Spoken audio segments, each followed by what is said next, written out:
Cuando el ser humano aprendió a elevarse en el aire, sobrevolar el Atlántico sin escalas se convirtió en el principal objetivo de los intrépidos pilotos. Los conquistadores de esas enormes distancias lucharon contra viento y marea y lograron un dominio absoluto del avión. Ese aparato técnico eran verdaderos héroes. Sin los instrumentos de navegación modernos, vuelan hacia lo desconocido, una lucha contra las fuerzas de la naturaleza y su propio agotamiento. Las condiciones meteorológicas en el Atlántico a veces son terribles. El Atlántico es impredecible.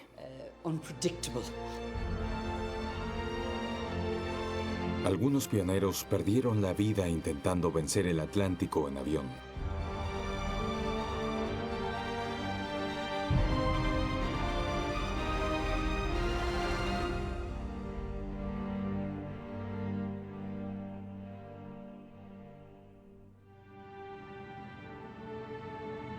Nueva York, un lugar anhelado por muchos europeos, emigrantes y aventureros.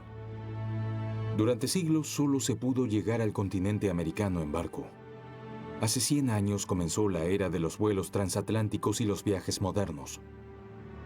Más alto, más rápido, más lejos.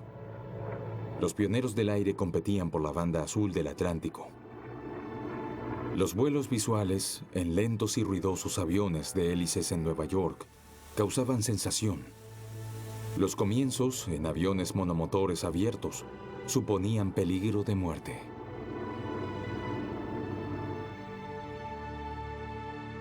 El pionero de los vuelos transatlánticos más famoso es Charles Lindbergh. Con su espíritu de San Luis, se lanzó el 20 de mayo de 1927 en un vuelo sin escalas que uniría Estados Unidos y Francia.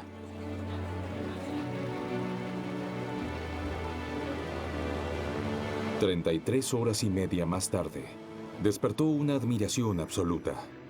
Era el primero en cruzar el Atlántico en solitario». Lindbergh salió de Nueva York entre aplausos del público y muchas horas más tarde aterrizó en París, donde ya lo esperaba una multitud.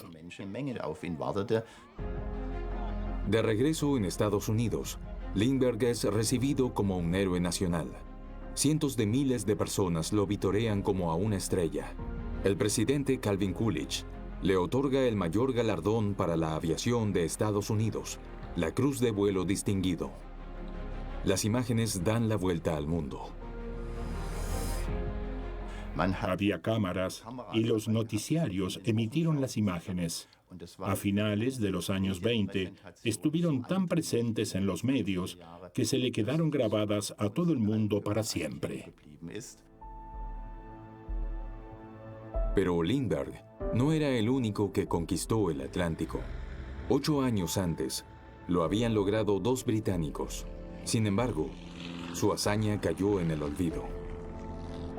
1919.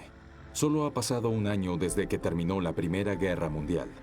La mayoría de los antiguos pilotos de guerra no tienen trabajo. Poco antes sobrevivían a combates aéreos o lanzaban bombas. Ahora deben salir adelante como pilotos civiles. Muestran sus habilidades en exhibiciones de aviación. Baten récords de distancia. Entre ellos no hay alemanes, pues el Tratado de Versalles les ha prohibido volar.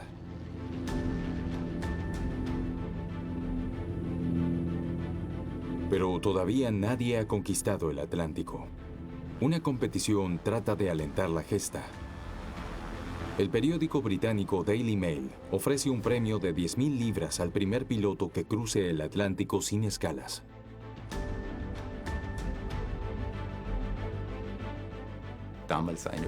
Por entonces, era una suma elevadísima y, por supuesto, que atrajo el interés de muchos veteranos de guerra amantes de la aviación.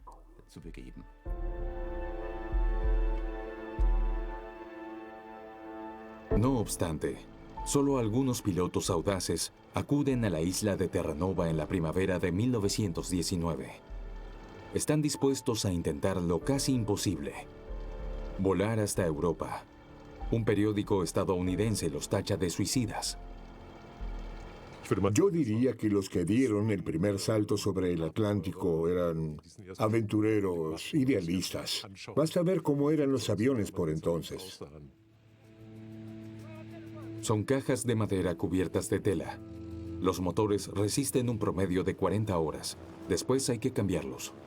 El riesgo de fracasar en un vuelo transatlántico era altísimo. En ese sentido, el uso del término suicida en ese momento era de lo más adecuado. Dos de esos aventureros son aguerridos pilotos militares británicos.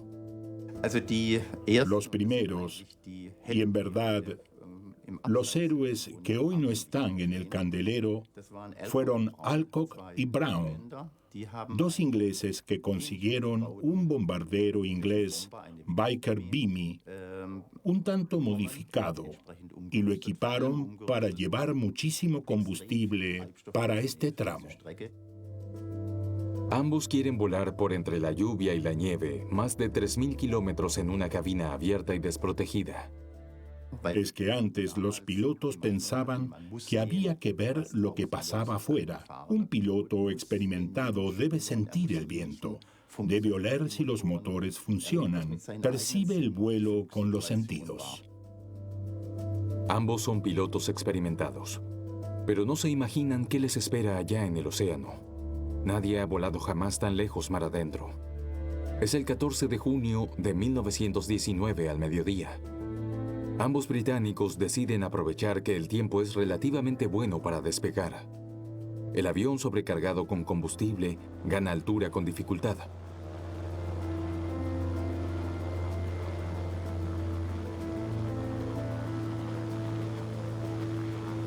Al despegar, se rompe un tubo de escape.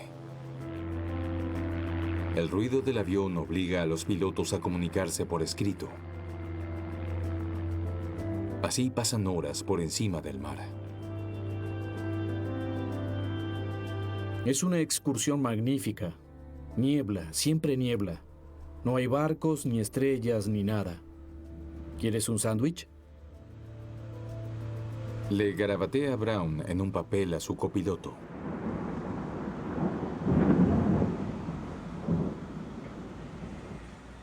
En ese vuelo tuvieron problemas porque la cabina abierta se llenaba de lluvia y nieve. De repente se adentraron en una nube de nieve, perdieron altura y empezaron a caer hacia el mar. Alcock logra enderezar el avión a poca distancia del agua. Vi con toda claridad las crestas de las olas, escribe más adelante a Brown. Durante el vuelo, el indicador de combustible desaparece varias veces bajo la nieve y el hielo. Brown debe trepar a las alas para limpiarlo.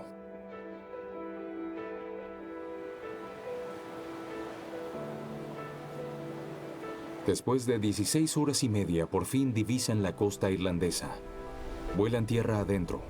Cerca de la localidad de Clifden, ven un prado donde aterrizar. Pero el prado resulta ser un pantano. El aterrizaje se convierte en un aterrizaje forzoso. Pero lo han logrado.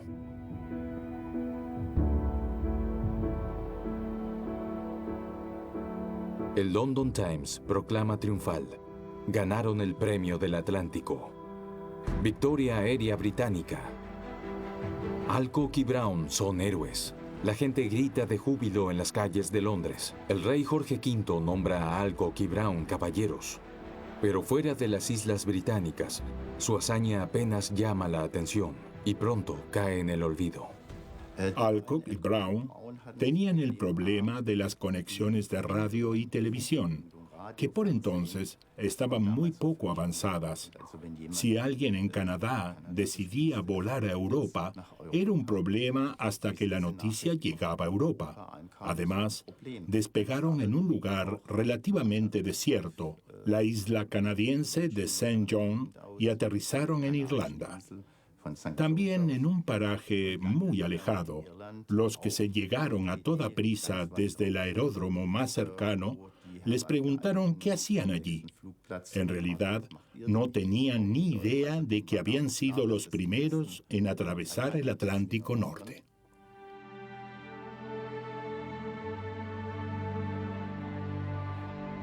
Solo 3 semanas más tarde, el 6 de julio de 1919, el primer dirigible sobrevuela el Atlántico. Estas raras imágenes originales muestran la llegada a Nueva York del británico R-34, una réplica del Zeppelin alemán. El viaje a Nueva York duró 108 horas, es decir, más de 4 días con sus noches. Es la primera travesía aérea del Atlántico contra el sentido dominante del viento de este a oeste. 3 días después, el R-34 regresa a Europa. Con viento de cola del oeste, el vuelo solo dura 75 horas, poco más de 3 días.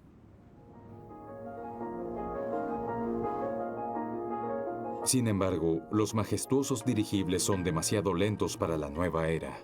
Lo que se espera es velocidad. Ya en 1928, solo 10 años más tarde, los vuelos comerciales dentro de Europa son casi lo más natural del mundo.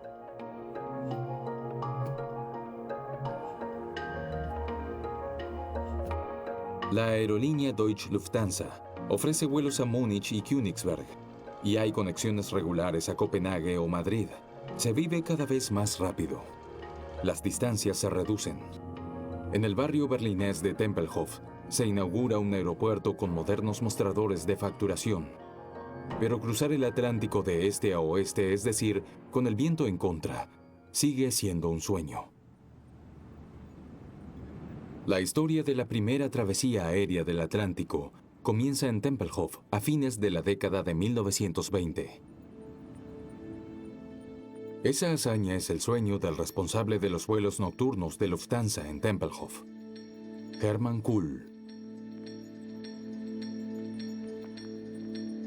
El antiguo capitán Kuhl es un veterano de guerra, un piloto muy condecorado de la Primera Guerra Mundial. Para su proyecto escogió un avión muy especial, un aparato monomotor totalmente metálico, un Junkers W-33, más resistente a la intemperie y más confiable que los aviones de madera recubiertos con tela. Construido especialmente para sobrevolar el Atlántico. Al no tener puerta, los pilotos debían entrar por una escotilla.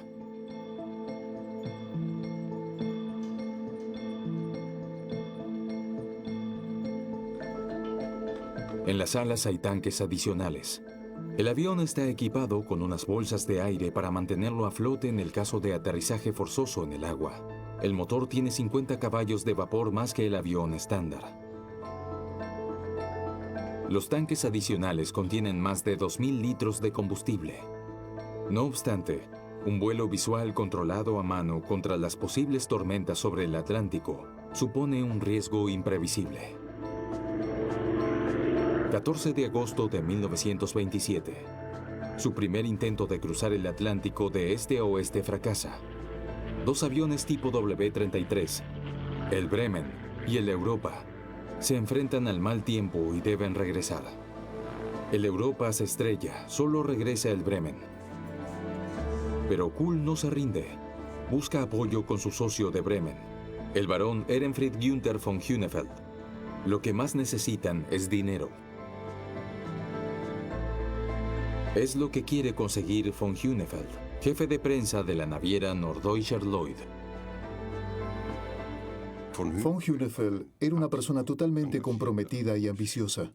No podía volar a causa de su estado de salud, pero por supuesto que quería volar. Su salud estaba muy deteriorada. Era ciego de un ojo y con el otro solo veía con ayuda de un monóculo. Tenía una lesión de guerra y numerosas operaciones de estómago. Es decir, en general era una persona enferma. Pero el entusiasmo y la idea de cruzar el Atlántico eran más fuertes que cualquier obstáculo. Reunió toda su propiedad privada y la invirtió en ese vuelo.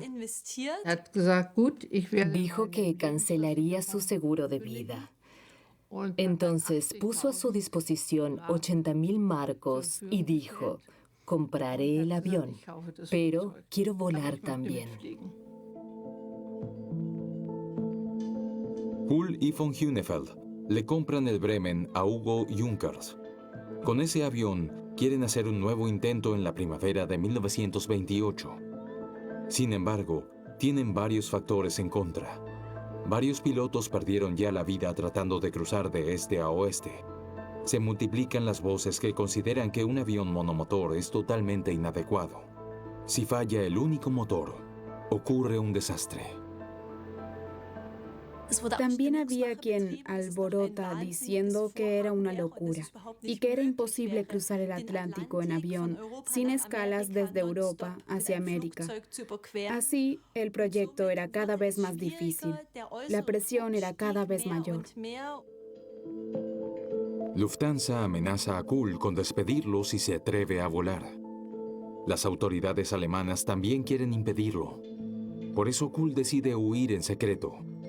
El 26 de marzo de 1928, enciende el Bremen, en Tempelhof, temprano en la mañana. Kuhl ha registrado un vuelo de prueba rumbo a Dessau. Cuando se supo que Kohl quería hacer el vuelo de todos modos, se le instruyó a la policía aeronáutica que confiscara el avión en Dessau. Pero Kuhl sobrevuela Dessau. El vuelo de prueba es una artimaña.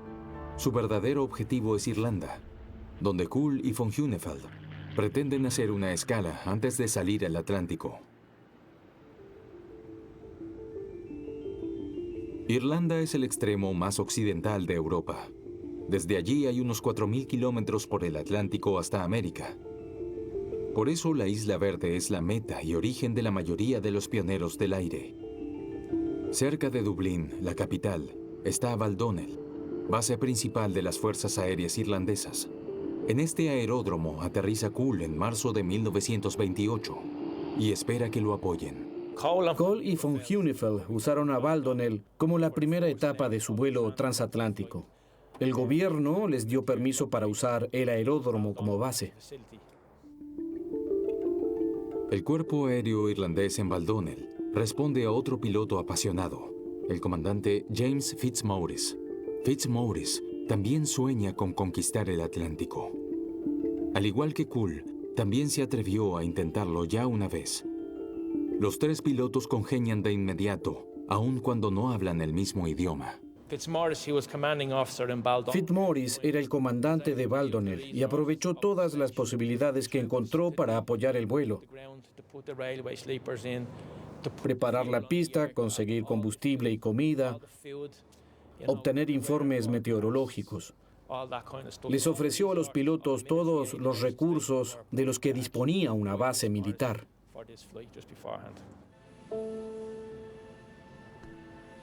Sin embargo, el tiempo no es favorable. A comienzos de abril de 1928 llueve durante días.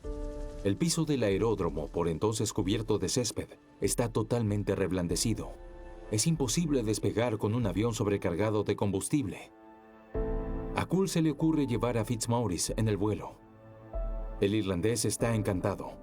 Tal vez así pueda compensar el fracaso de su primer intento. A Kuhl también le alegra tener a bordo un piloto experimentado. Así se pueden alternar durante el largo vuelo.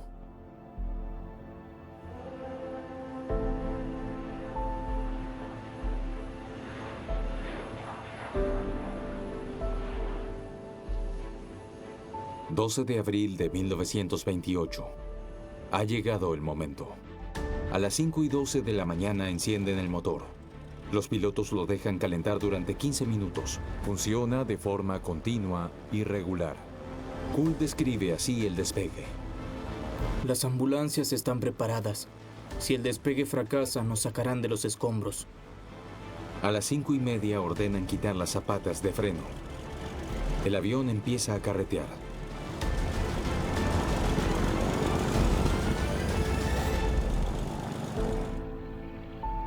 Más de 3,5 toneladas de peso de despegue.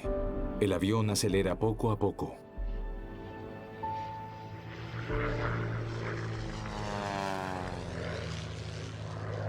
Se levanta pesadamente, cae de nuevo, pero empieza a volar rumbo al continente americano.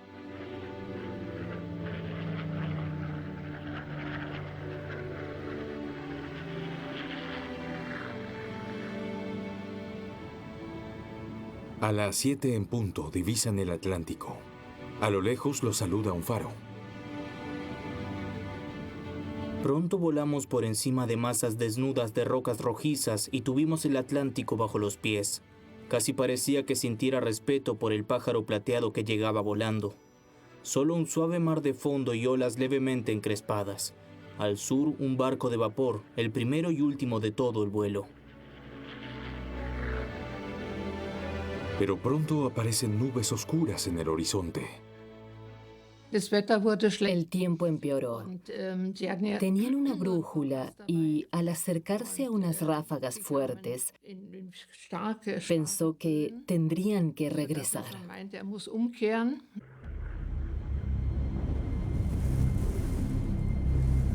Una niebla baja cubrió el mar. Detrás se aglomeraron gigantescas nubes oscuras y empezó a hacer un frío espantoso.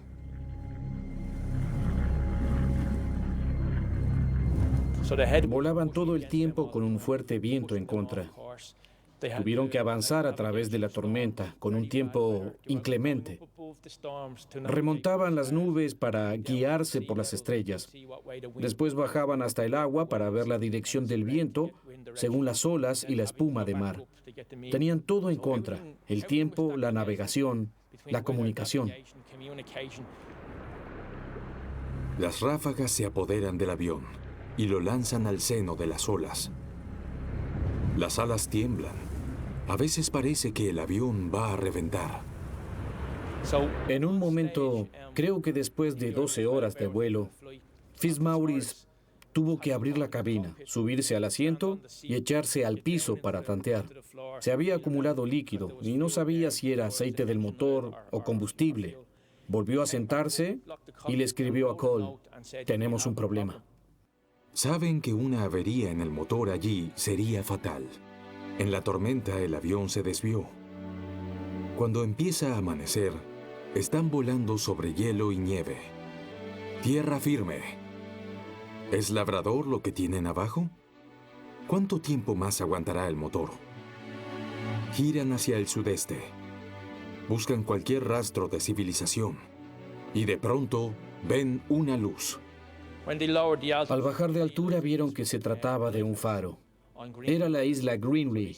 Describieron un círculo sobre la isla y encontraron un lugar plano, quizás un lago congelado. Allí hicieron un perfecto aterrizaje. El tren de aterrizaje se hunde en el hielo y se daña, pero lo lograron. Están en el continente americano después de 36 horas y media de vuelo.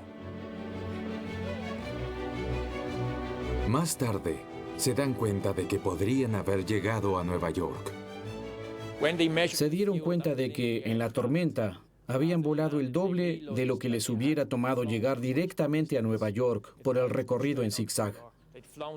Y cuando verificaron el combustible, vieron que quedaba más que suficiente para llegar a Nueva York.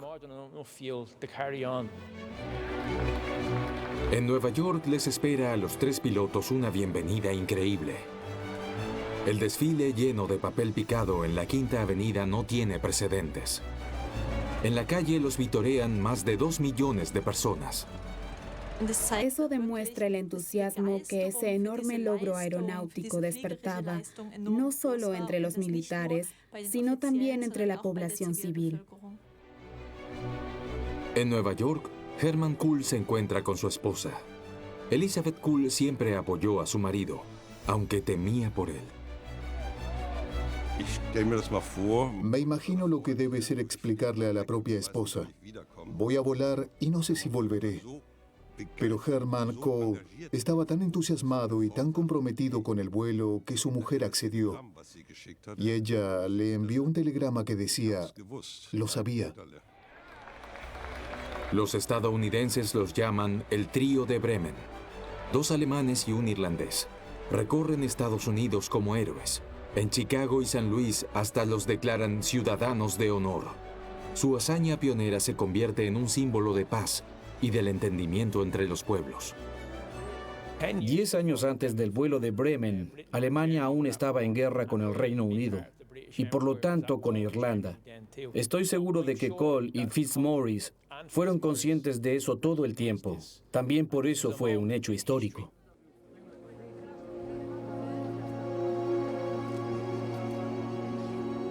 También Charles Lindbergh, que el año anterior había celebrado su récord en el sentido inverso, felicita al trío de Bremen.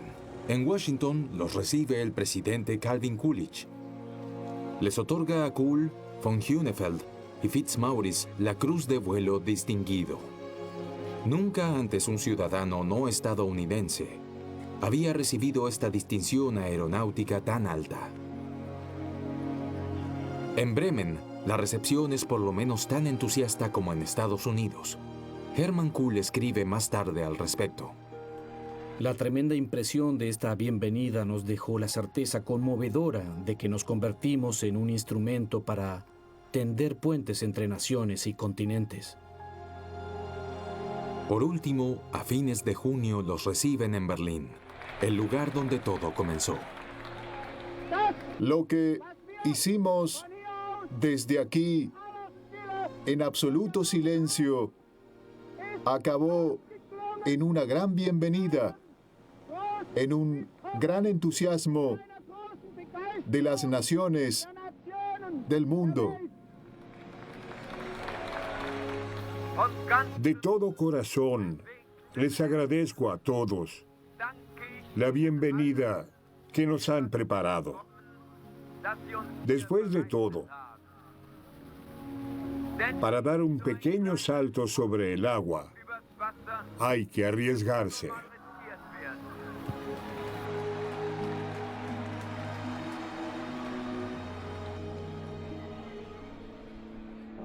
Pero no son solamente hombres los que logran grandes hazañas aeronáuticas. En esta época también hay mujeres valientes en aeródromos de todo el mundo. A comienzos de los años 30, hay 21 aviadoras en Alemania, en una época en la que, a pesar de los locos años 20, la sociedad tiene una imagen de la mujer bastante conservadora. La mayoría de ellas comienzan como pilotos acrobáticas y causan sensación en exhibiciones de vuelo. Pero algunas también quieren romper récords. Tenían trayectorias muy especiales y caracteres muy enérgicos. Hay que decir que estaban obsesionadas con su idea y se ponían al mismo nivel que sus colegas masculinos. Estaban obsesionadas con volar y enfrentarse al desafío de lograrlo como deportistas de alta competición, que por entonces eran los héroes para el público. Muchas de estas mujeres entusiastas siguen el ejemplo de pilotos exitosos. Para la alemana Elli Beinhorn, es Hermann Kuhl, aunque... Si Kuhl hubiera tenido aspecto de héroe, me habría ido a casa y hubiera dicho... Qué bien, ¿verdad? Pero Kuhl era fornido y un poco gordo. Era el arquetipo del ciudadano normal, así que pensé, Dios mío, si él puede, tal vez. Y a la mañana siguiente fui a ver al presidente del aeroclub y me dijo, querida, cásese con un hombre amable. No tiene tanto dinero para comprar un avión.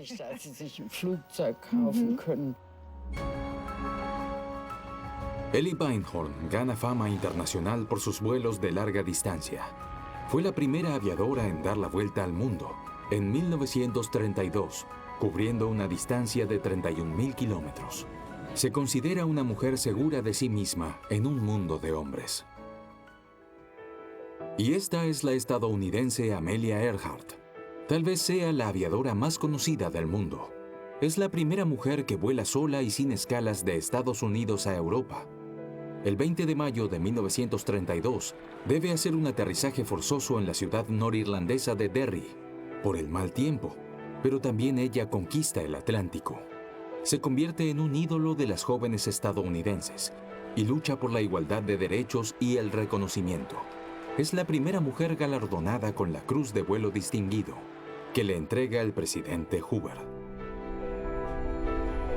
Amelia Earhart es muy segura de sí misma y apoya a las mujeres en la aeronáutica. Si las mujeres se entusiasman por volar, no solo como actividad deportiva, sino como un medio de transporte cotidiano, entonces la aeronáutica progresará por sí sola. En 1937, Earhart intenta ser la primera persona en dar la vuelta al mundo por la línea ecuatorial. El 2 de julio inicia una de sus últimas etapas en Nueva Guinea. El destino es una isla del Pacífico.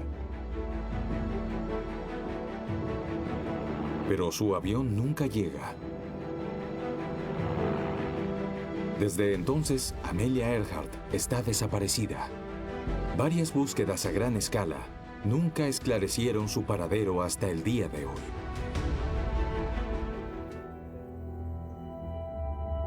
Beryl Markham, la pionera de la aviación británica, conquista el Atlántico en septiembre de 1936 en la dirección más difícil, con el viento en contra de Inglaterra a Estados Unidos. Antes de despegar, en Londres, desea ante la prensa que la suerte la acompañe. Como todos los pilotos de larga distancia, espero tener buen tiempo y suerte. Beryl Markham tiene suerte después de todo. En el Atlántico se congela la tubería de combustible y casi se estrella. Se salva de milagro en Nueva Escocia. Hace un aterrizaje forzoso. El morro del avión se hunde en la turba. Pero Markham, milagrosamente, solo tiene heridas leves. Teme que no le reconozcan el intento de batir el récord por el aterrizaje forzoso. Pero no es así. Un avión de la Guardia Costera la lleva al día siguiente a Nueva York, donde también se multiplican las muestras de entusiasmo. Gracias por la bienvenida. Es maravilloso. Beryl Markham fue piloto profesional en África Oriental. Cruzó la selva africana, acompañó safaris y voló en el servicio postal. Después de su mayor éxito aeronáutico, se retira de la vida pública y escribe libros. Su biografía se convierte en un éxito de ventas. Aunque los récords de vuelo solo dan fama a los pioneros, también sienta las bases para el tráfico aéreo comercial. Los primeros aviones que cubren regularmente la línea transatlántica son postales. Los vuelos ahorran tiempo y el tiempo es oro. Transportar sacas de correo y noticias bursátiles es un buen negocio. Aeropuerto de Berlín-Tempelhof, 1934. Lufthansa establece aquí una de sus principales oficinas de correo aéreo hacia el continente americano. Desde aquí se cargan sacas postales hacia Río de Janeiro. Por la tarde salía un avión de Berlín con correo nocturno rumbo a España. Y allí se empacaba en los hidroaviones de Bathurst. Después el cruce del Atlántico se hacía de día. Y a la mañana siguiente estaba en Brasil, 24 horas después de haber despegado de Berlín. Para estas rutas de correo aéreo se usan hidroaviones del tipo Dornier-Val. Pero estos aeroplanos todavía no pueden cruzar el Atlántico sin escalas. Deben amerizar en el Atlántico, donde repostan combustible. En el medio del océano hay un buque de abastecimiento al que los pilotos se acercan por radiogoniometría. Un esfuerzo increíble por unas pocas bolsas de correo. Pero vale la pena. Gran parte es correo comercial y es el ensayo general para el posterior desarrollo. Así se sentaron las bases para el desarrollo del tráfico de pasajeros. Para Lufthansa, esa línea a Sudamérica, donde había muchos alemanes, era una buena opción para probar los vuelos de larga distancia. El objetivo: trasladar por el Atlántico en hidroaviones a pasajeros pudientes. A mediados de los años 30, en la costa occidental irlandesa, surge uno de los lugares de aterrizaje más importantes para las denominadas hidrocanoas, Foynes, a orillas del río Shannon. Un paraje natural perfecto para los aviones de gran porte.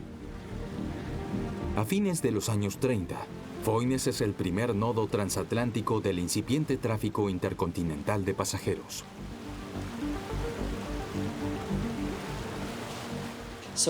Estamos prácticamente en medio del Atlántico. Viniendo de Nueva York, después de sobrevolar Terranova, deben aterrizar aquí para repostar combustible y todo eso. Por eso nos convertimos en el centro entre el este y el oeste. Son hidrocanoas del tipo Boeing 314, de la empresa estadounidense Pan Am y la británica Boeing, las que en el verano de 1939 comienzan un servicio regular transatlántico de pasajeros. En ese momento, es la forma más rápida de viajar entre Europa y el continente americano. Pero es muy, muy cara. Era un viaje de lujo. Por vuelo iban 20, 22, 23 pasajeros cruzando el Atlántico. Recibían un trato exquisito. Podían dormir en cama si lo deseaban. Podían cambiarse de ropa. A la mañana recibían los zapatos lustrados y la ropa planchada. La comida era de la mejor calidad y recién preparada por las azafatas. Había filetes y cócteles. Pero también era un viaje muy largo. Llevaba de 13 a 14 horas entre la isla de Terranova y Foynes, dependiendo de la meteorología. Viajes de lujo en hidroavión por el Atlántico. Solo 10 años después del vuelo pionero de Kuhl, von Hunefeld y Fitzmaurice. Alemania ya no apuesta a las hidrocanoas. Se trabaja en el proyecto de volar sin escalas, de Berlín a Nueva York. El régimen nazi invierte en el desarrollo de nuevos aviones.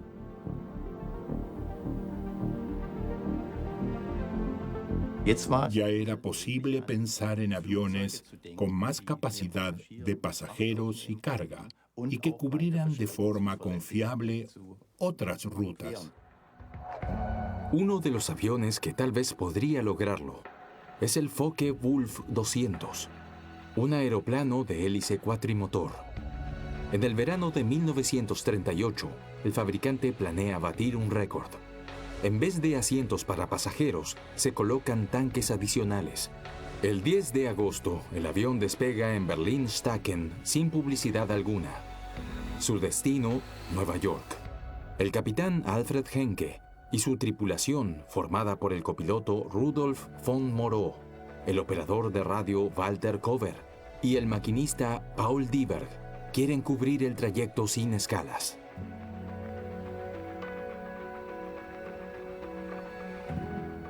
Estaba diseñado en realidad solo para rutas continentales, pero con esta iniciativa se quería lanzar la posibilidad de cruzar el Atlántico con vuelos directos. 25 horas más tarde, el avión llega a Nueva York.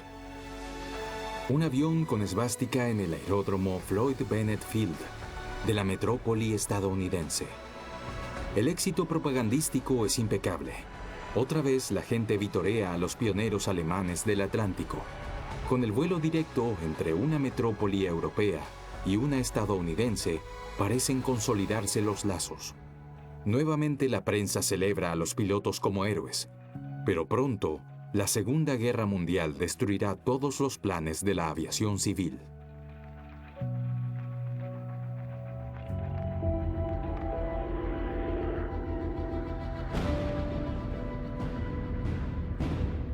Vuelos transatlánticos durante la Segunda Guerra Mundial. Los aviones vuelven a llevar bombas en vez de pasajeros. Y sin embargo, la verdadera profesionalización de los vuelos transatlánticos maduró, para sorpresa de todos, durante la Segunda Guerra Mundial.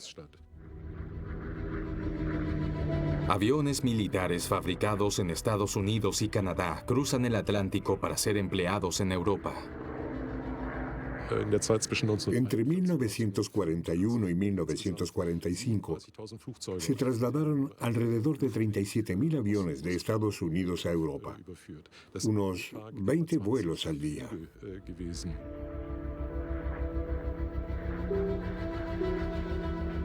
La guerra, una modernizadora brutal.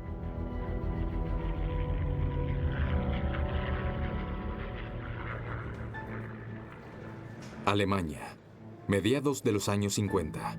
Después de la guerra, los aliados le permiten a Lufthansa volver a volar recién en 1955. Los vuelos transatlánticos son casi rutina, pero todavía son muy complicados.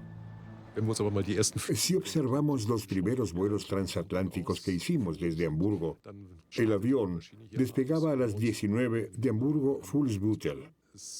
Primero cubría una ruta nacional a Düsseldorf o Frankfurt, donde podían embarcar más pasajeros. Después sigue a Irlanda.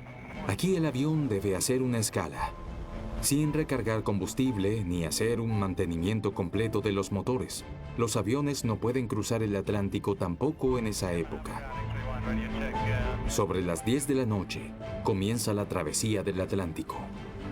El vuelo dura 10 horas. A las 8 de la mañana, se llega a Nueva York. El pasaje tiene un precio astronómico.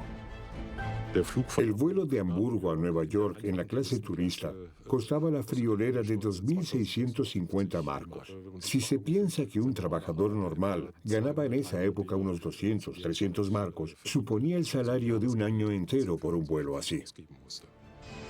60 años después, viajamos cómodamente a Nueva York en 6 horas a precios asequibles.